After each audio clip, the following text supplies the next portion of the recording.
E olha, para a gente falar mais sobre esse cenário de volatilidade nos preços dos combustíveis, eu vou chamar aqui um analista da Genial, que já está aqui comigo, o Vitor Souza.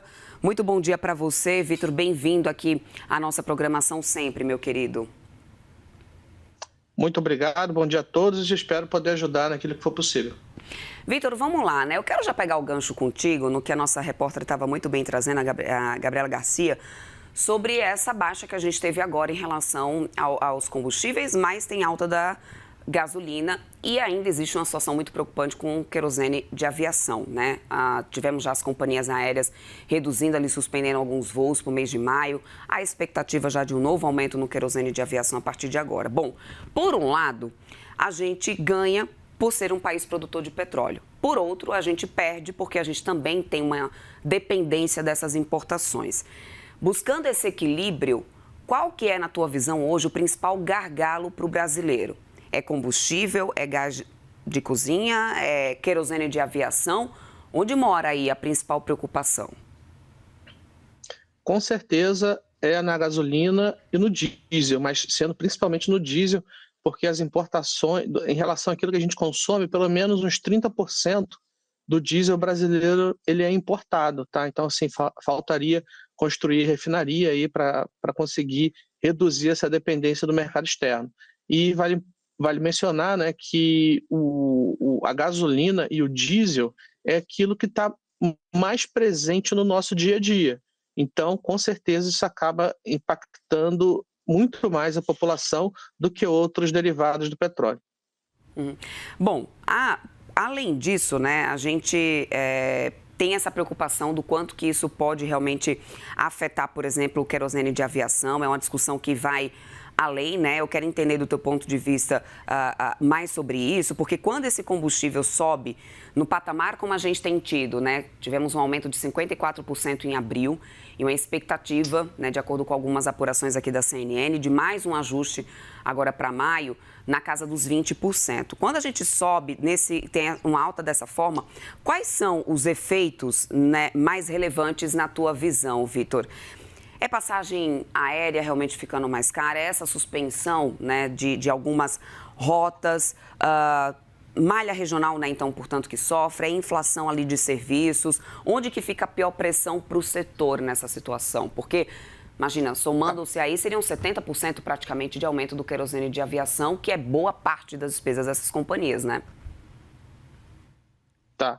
O querosene de aviação representa um pouco mais de 30% das despesas totais de uma empresa aérea. Então, se essa linha de custo está subindo 70%, é praticamente impossível que isso não bata nos preços das tarifas de aviação. Vale mencionar que isso não é só aqui no Brasil, é no mundo inteiro, tá? Então, o preço das tarifas de aviação vão subir, é praticamente impossível elas não subirem, tendo em vista principalmente a saúde financeira das empresas que operam aqui dentro do Brasil. Então, assim, o grande impacto é exatamente nos voos, né, que a gente precisa, seja a turismo, a trabalho ou o que quer que seja, mas o grande impacto no final do dia para o consumidor é esse.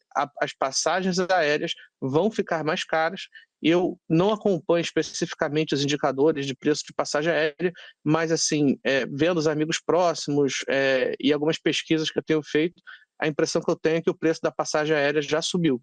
E como você mencionou, o impacto é não somente na lucratividade das empresas, porque no final do dia é só um repasse de custo, mas com certeza algumas linhas que não são tão lucrativas, com certeza a oferta vai cair e algumas correm o risco até de serem suspensas, ainda que temporariamente, tomara, né? Bom, Vitor, o fato é que, se de um lado a gente tem pressão nesse setor aéreo por causa do querosene de aviação, do outro tem essa questão do diesel e da gasolina, e também temos, então, o governo tentando, de alguma forma, reduzir esses impactos, né? O Brasil tenta amortecer esse choque externo nesse momento, e eu quero entender do teu ponto de vista até que ponto realmente essas medidas adotadas pelo governo até então têm surtido efeito. Inclusive, a gente teve a nossa repórter falando sobre essa baixa aí dos combustíveis pontualmente agora. Já seria um efeito disso, dessas medidas? Elas são suficientes e são sustentáveis, né, na tua visão? Ou a gente vai ter que ficar nessa dependência de ajuda, assim, até que tenhamos uma solução efetiva, né, dessa guerra? Tá, elas não são suficientes e elas não são sustentáveis. Tá? Quando a gente pega o indicador que é publicado diariamente pela Associação Brasileira dos Importadores de Combustíveis, mesmo com todas essas medidas, a defasagem da gasolina, eu estou até aqui, olhando aqui para o lado, ela está em R$ 1,50 por litro, enquanto que a defasagem do diesel está em R$ 1,70. Então, ainda teria que reajustar, né, a gasolina e o diesel, e todas essas medidas elas são paliativas. O que vai trazer a solução vai ser o fim da guerra e, respectivamente, a queda dos preços dos combustíveis. Então não tem muito para onde correr, não. E no final do dia, quem está absorvendo esse prejuízo, né, esse descompasso, atualmente é a Petrobras. Se isso dura um mês, ok.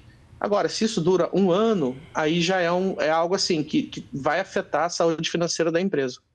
Agora, Vitor, há uma outra disputa, porque assim, bom, somos grandes produtores, alguns estados inclusive se beneficiam bastante, né, dessa alta do petróleo por causa da questão dos royalties, e já há uma disputa federativa em torno desses royalties, né, e no momento que o petróleo, obviamente, voltou a ganhar toda essa relevância.